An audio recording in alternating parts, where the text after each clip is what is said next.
Have you noticed how some people keep bargaining with problems that are actively consuming them? Trying to downplay the damage, praying it will fade if ignored, then acting stunned when it returns sharper than before. It's like a wound you prod daily instead of letting a skilled surgeon cut once and close it for good.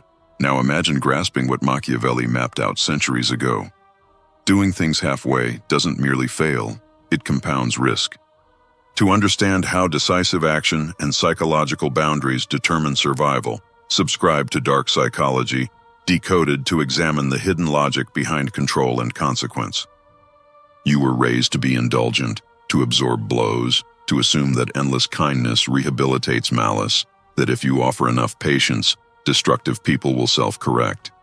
But here's the cold edge few state plainly. Your mercy is being used as a tool against you. The more you pardon, the more you signal that harming you costs nothing. Most people resist acknowledging what Niccolò saw clearly about human behavior. He argued that if a necessary injury must occur, it should be delivered at once and decisively, so lingering bitterness has no fuel to build upon. Not because he fetishized cruelty, but because he observed how gradual harm breeds a lasting grudge. When you cut someone a little each day, you mint a foe who archives every slight and bides their time. When you act once, fully and conclusively, you either remove the danger or you set a boundary so unmistakable that resistance rarely resurfaces. Many fail here because they confuse violence with resolve. They think decisive action means perpetual hostility or tyranny. It doesn't. The real trap is the almost tough middle, threatening enough to stir resentment, not firm enough to prevent reprisal, wounding just enough to produce hatred while leaving your opponent intact enough to retaliate. Carl Jung wrote of the shadow, the disowned capacities we prefer not to face. One of the most denied aspects is our capacity to be ruthlessly necessary. Not savagery for entertainment, but the sober willingness to do what preserves your life and mission when it must be done. Many spend years running from this inner function, telling themselves that spiritual elevation means never using force, never concluding, never closing a door. But when you only manage dangers instead of ending them, the damage multiplies. The colleague who quietly undercuts you. You stay polite, you document, you hope HR saves you, as they corrode your credibility conversation by conversation. The needy friend who only appears when they're empty. You fade out gently, they adapt and become subtler. The relative who tramples boundaries. You choreograph short visits and surface talk while every holiday drains your nervous system. This is the psychology of partial measures. It erodes you from the inside. Each time you choose containment over resolution, you whisper an agreement with yourself. My peace is negotiable. My limits are flexible. My well-being can be delayed. Machiavelli wasn't drafting a textbook for sadists. He was constructing a survival manual for a world where power is real, where threats do not vanish because you prefer a softer story, where predators read kindness as permission. The question is not whether you enjoy this reality.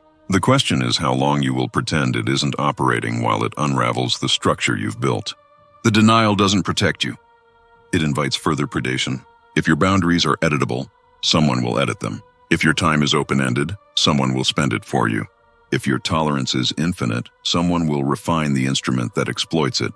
There is another layer most people miss, the psychology of enmity and projection. When someone turns you into their opponent, they do not merely resist your goals. They author a story about who you are. In their theater, you occupy the villain's role. Every gesture is cast in that script. Generosity looks manipulative. Quiet becomes arrogance. Success becomes proof of scheming. Jung described projection as the mind's tactic of outsourcing what it refuses to recognize in itself. Here's the hard point Machiavelli would not blur. Once an adversarial narrative has gelled, goodwill does not melt it. You can't negotiate with a fantasy. You cannot persuade someone to discard a story they need in order to feel coherent. Your existence outside their frame threatens their inner balance. Thus, you must be bent back into the part they assigned you. So what do most people do when they sense hostility? They plead their case. They appeal to reason. They compete to be understood. They extend a series of compromises, believing this will soften the stance. In reality, it advertises vulnerability. Appeasement rarely produces reconciliation with someone committed to your demotion. It simply opens more routes of attack. Renaissance history is filled with leaders who tried to be half mercy, half firm, and paid with their crowns. Those who acted cleanly and completely didn't always become saints. but they survived long enough to steer events. The same pattern repeats now. Do you have a rumor monger at work? Every clearing the air creates fresh material. An ex who destabilizes? Every reply nourishes their sense of relevance. A rival undercutting your business? Every olive branch reads like fear, and fear is an invitation. Here is the darker truth polite self-help glosses over. Some people will not wish you well, not because you harmed them, but because your presence highlights the gap between who they are and who they claimed they'd be. Your wins intensify their losses. Your happiness contrasts their discontent. They need you to be the antagonist so their disappointment can make sense. Jung once noted that what irritates us in others can illuminate ourselves. The mirror is useful until you mistake everyone else's agitation for your homework. Sometimes what angers them is simply that you operate beyond their control. No volume of self-inspection will dissolve another person's hunger to put you beneath their thumb. You cannot grow your way out of someone else's obsession with hierarchy. Machiavelli's counsel becomes liberating when you understand it psychologically rather than morally. He is not telling you to harm freely. He is telling you to stop pretending that managing a proven threat is compassion. We dress fear as patience, indecision as diplomacy. But if a person has demonstrated sustained intent to damage your progress, half steps are a gift to the problem. Consider the patterns. You terminate someone, but let them linger 2 weeks. Those days invite sabotage. You end a romantic tie, but keep friendly contact. The channel becomes a pipeline for manipulation. You declare a boundary with a toxic relative, yet attend every event. Gatherings become battlefields with cutlery and smiles. Maintaining contact trains the adversary. Each unpunished trespass becomes data. Each exposed vulnerability becomes a map. Each plea for peace becomes a lever. Freud described repetition compulsion, the human tendency to reenact old wounds. We do not only relive patterns within ourselves, we also recruit accomplices to replay them with us. Often we keep antagonists close because final separation terrifies us. Fear of being labeled severe, unloving, unevolved. But grace is not unlimited tolerance. Wisdom is not inert pacifism. Spiritual maturity is not consenting to attrition under the banner of compassion. At times, the most conscious act is to recognize poison and discard it swiftly, cleanly, without performance. This is not pettiness. It is hygiene. Think of it as closing an open circuit that's bleeding voltage. The loss is not a tragedy. It is the cost of stabilizing a system that matters more. Your life, your craft, your sanity. Machiavelli's ruthlessness was descriptive, not deranged. He watched how power actually behaves rather than how we wish it would. The one obsessed with universal approval winds up respected by none. The leader allergic to hard calls breeds chaos for everyone depending on them. Mercy offered to the merciless is not virtue. It's a signal of softness to those who profit from it. Are you prepared to apply this at human scale? Are you prepared to evaluate the relationships you are currently managing and ask, is this person truly on a trajectory of change? Or am I sustaining an illusion because radical clarity threatens my comfort? In confronting that question, a different kind of power appears. Not domination for its own sake, but the calm force of decisiveness. Not cruelty, but unwavering clarity. How do you apply this without becoming the caricature your enemies want you to be? The answer is the merger of ancient realism with modern clinical insight. First, the threshold. We are not advocating preemptive destruction or paranoid aggression. The pivot comes only after a person's pattern is undeniably established through behavior, not rumor. Once the pattern is clear, match your response to the demonstrated danger, not to your hope that an apology will overhaul character. Jung's individuation is the process of becoming whole by integrating disowned parts. Yes, including the capacity to be unflinching. This is not pleasure and harm. It is stewardship. It is acting in your own defense, knowing observers will misread you, and acting anyway because the alternative is slow decay. In practice, stop announcing boundaries. Enforce them. Warnings are often invitations to calibrate your tolerance. When someone violates a line, the consequence should be immediate, precise, and final. No incremental escalations designed to give them a blueprint of your breaking point. Real power doesn't trumpet itself. It manifests. Apply non-negotiable outcomes. Access revoked, privileges withdrawn, channels closed. Avoid drama. Avoid declarations. A quiet consequence teaches faster than a loud speech, and cut completely, not gradually.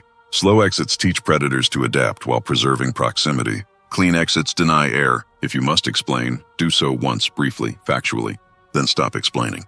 No debates, no postmortems, no second rounds. Translate this stance into specific domains. At work, document fact patterns, not feelings.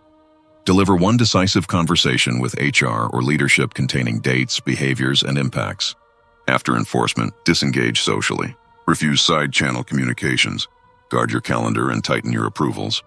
In business, shore up contracts, access control, cybersecurity, vendor redundancy. If sabotage is evident, issue a clear legal notice and then starve the conflict of attention. In relationships, use no contact cleanly. Block, change routines, and inform mutuals calmly. You will not discuss the person. Don't seek group validation. Let your actions define the new normal. In family systems, communicate simple boundaries once. Decline gatherings that violate them. Send polite declines, not essays. Build new rituals with people who reciprocate respect. Pair external firmness with inner work. If you do not integrate your capacity for resolute action, you will wobble at the moment of truth. Journal to refine your standards. What earns access? What earns loss of access? What earns escalation? Draft scripts you can deliver under stress. This violates my boundary. The consequence is X. This decision is final. Rehearse with a mirror or a coach so your voice doesn't betray guilt. Practice somatic grounding, breathing, posture, gaze, so your nervous system stops equating firmness with danger. Work with a therapist or mentor to metabolize the fear of being disliked. That fear is the lever adversaries pull. Remove the lever. Replace, do they like me? With, am I acting in alignment with my values and objectives? Design your environment to reduce future risks. Make expectations overt, not implied. Use written agreements for collaborations. Institute single warning policies where appropriate and then act. Hire slow, fire decisively. Keep permissions minimal and revoke swiftly when violated. Normalize quiet endings. No dramatic exits, just closed doors and reallocated energy. Build alliances with principled people who do not expect you to trade your well-being for their comfort. Reputation matters. Cultivate one for fairness plus firmness. Signal that you are generous with the cooperative and immovable with the predatory. That mix discourages opportunists and attracts steady partners. Hold an ethical line. Decisiveness is not cruelty theater. Never humiliate, never smear. Act privately when possible. Use proportional force only. Keep receipts but resist vendettas. Revenge keeps you in orbit around the very person you sought to leave behind. Your aim is not to dominate anyone. It is to remove corrosive variables so your life can compound in peace. If apologies arrive later, you can accept or ignore them without reopening the door. Forgiveness does not require renewed access. Compassion can coexist with distance. Love does not oblige you to share your time with those who destroy it. Expect to be misunderstood. People invested in their version of you will call your clarity cold. They want the you who says yes. Let them grieve that phantom. You cannot base your choices on the comfort of spectators. Measure your results by the health of your work, your relationships with the trustworthy, your sleep, your creativity, and the stability of your nervous system. These are the metrics that matter. When you stop feeding fires, you realize how loud the crackling had become. Silence feels like guilt the first week and like relief by the first month. So choose. Identify one place where you are negotiating with harm. Write the final boundary. Decide the consequence. Execute once cleanly. Then go still. Block the channels that pull you back into explanation. Turn toward projects that expand you. Fill the space with training, reading, building, healing. Replace drama with craft. Replace appeasement with design. Replace noisy goodwill with quiet standards. You are not obliged to be devoured for someone else's story to make sense. The decisive move is not a betrayal of your kindness. It's the guardrail that makes your kindness sustainable. Close the door that must be closed. Then build without looking back. Trying to end a vice by gradually tapering it, 20 cigarettes to 15 to 10 to 5, usually fails for the simplest reason. The bond remains intact, so the habit survives. Human entanglements work the same way. When you determine that a person is truly hazardous to your mental health, reputation, or progress, the separation must be total. Block their number. Remove them from every platform. Opt out of shared spaces when you can. No just checking in. No polite birthday notes. No tiny threads left dangling for them to tug. Those crumbs become ladders.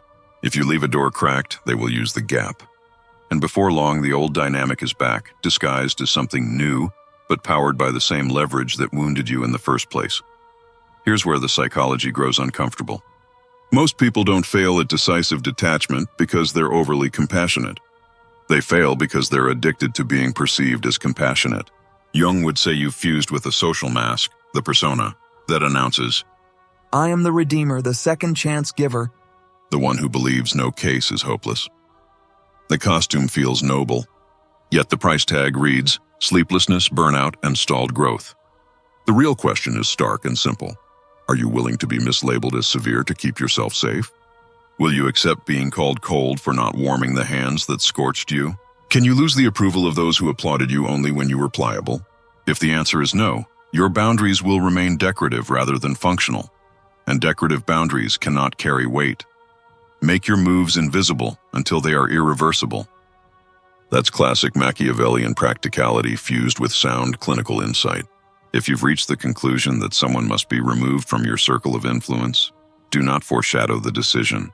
Do not perform an exit speech. Do not give them runway to rally allies or paint themselves as the wounded party to mutual contacts. Execute the plan quietly and completely. If employment is ending, coordinate security and access revocation. If a business alliance is closing, have counsel ready, paperwork finalized, and accounts separated. If family contact is being cut, set your support network and logistics in place beforehand. The conclusion should be firm long before they know a conclusion exists. This is not sneakiness. It is effectiveness in service of stability. Telegraphing your intentions teaches manipulators how to counterpunch. Once warned, they intensify pressure, affection floods, tearful confessionals, triangulation through friends, sudden crises designed to hook your empathy, and melodrama engineered to make you doubt your judgment. But when the shift is already complete, accounts closed, access ended, channels blocked, there is nothing left to haggle over. No emotional courtroom to convene. No stage for them to perform contrition while planning the next angle. The conversation ends before it starts. Clean endings are merciful in the long run because they deny the cycle fresh oxygen. Where there is no oxygen, fires stop performing their favorite trick: reignition. Turn their aggression into architecture. This is the Aikido of Machiavellian strategy. When an adversary attacks, especially in public or professional arenas, do not lunge into rebuttals. Document, skip performances, archive facts. Anger-laced emails, slander spread in whispers, policy breaches, boundary trespasses. Each instance is fiber. Together, those fibers twist into a rope, and the impatient opponent will braid it for you. Jung noted that what we resist can persist. In this context, clashing head-on often gives the antagonist the spectacle they crave. Let them display themselves. Stay even-toned. Remain precise. Keep your conduct clean. Then, at a time of your choosing, not theirs, present the record to the appropriate venue, HR, counsel, trusted mutuals, or court, not as vengeance but as verified reality. There is a trap even disciplined people fall into, gathering evidence they never intend to use. They collect an archive, then wait for the miracle moment when the aggressor finally understands. That is not strategy. That is fantasy. Wishing someone into reason after they've profited from chaos is akin to asking a storm to become a summer breeze because you're tired. Machiavellian thinking rejects magical thinking. It says, decide based on behavior, not hope. When the pattern is unmistakable, action must align with the pattern.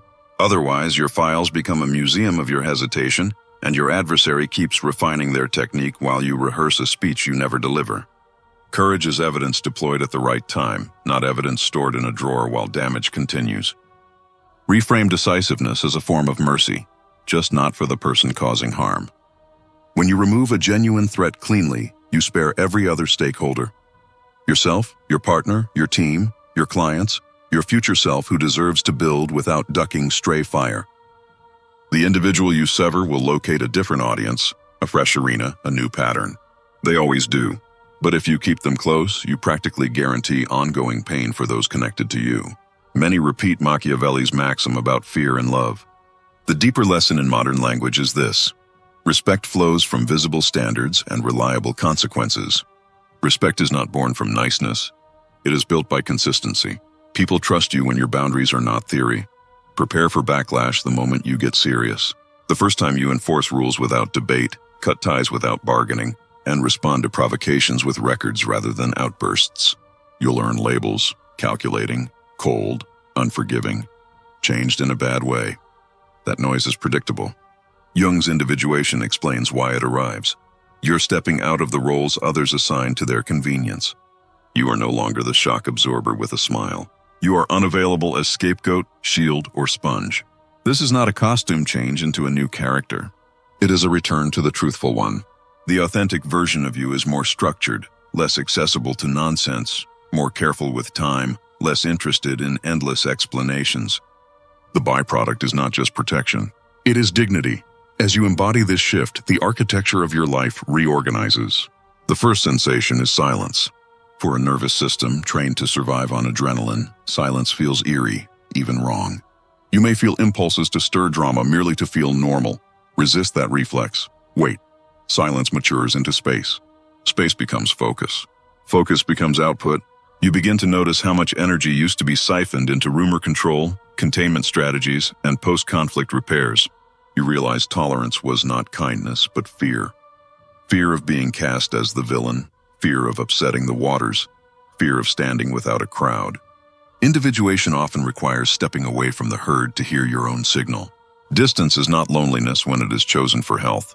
Clarity follows. You see precisely how threat management distorted your calendar, clipped your creativity, and drained your social capital. You recognize patterns. Who only calls when they need supply? Who withholds praise to keep you hungry? Who undermines by joke? Who feigns confusion to dodge accountability? You stop mistaking proximity for loyalty. You learn the difference between a disagreement and a destabilizer. You also notice a pleasant inversion. The more absolute your boundaries, the less frequently they need enforcement. Quiet confidence projects outward. People who operate in good faith sense it and relax. People who rely on manipulation sense it and drift away. That sorting mechanism saves years. Do not confuse decisiveness with drama. You owe no one humiliation, smear campaigns, or public theater. Keep your exits understated and your records organized. Use proportionate responses. Avoid revenge. It chains you to the very gravity you're trying to escape. Think engineering, not emotion. Reduce attack surfaces. Limit access. Simplify approvals. Use written agreements. Revoke permissions promptly, and default to minimal exposure with unproven people. Say little, do much. Build alliances with those who value fairness and firmness together. Over time, your reputation will say, generous with the collaborative, immovable with the predatory. That signal deters opportunists and attracts grown adults. Expect to be misunderstood by those who benefited when your boundaries were imaginary. Let them. You are not obligated to be edible so others can feel fed. Count progress by concrete metrics. Better sleep, fewer crises, cleaner schedules, deeper work, and relationships that require no constant repair. If an apology arrives later, you may accept it without reopening the door. Forgiveness and access are separate currencies. Compassion does not require you to share time with those who squander it. You can wish people well from a distance while protecting what you've built. That is not bitterness. That is stewardship. Your future self keeps the receipt and thanks you for it. In practical terms, draft decisive scripts and rehearse them until your voice is steady. Replace vague warnings with guaranteed outcomes. If X happens, Y immediately follows. Do not threaten, act. Prepare logistics before conversations. Where appropriate, coordinate with HR, legal, or trusted advisors so execution is one step, not 12. Limit all explanations to a sentence or two. After that, exit the discussion. Block re-entry routes, mute threads, change routines, secure accounts, and stop monitoring their reactions. Every glance back is a hook. Attention is attention, whether loving or loathing. Starve the cycle by feeding the future, training, building, reading, creating. Replace appeasement rituals with design rituals. You will lose some people in this process, and you should. It exposes who was loyal to your essence versus who was loyal to your compliance. Those who valued your softness more than your humanity will sputter. Those who value your wholeness will nod. A curious gift emerges.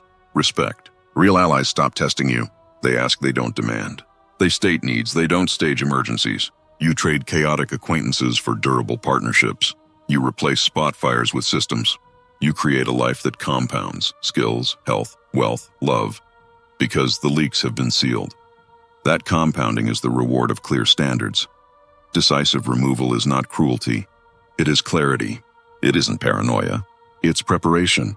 It isn't tyranny. It's sovereignty over your time, energy, and attention. People who matter will recognize the difference. They will see that you are done offering yourself up for slow consumption. They will trust you more, not less, because people trust leaders who protect what matters.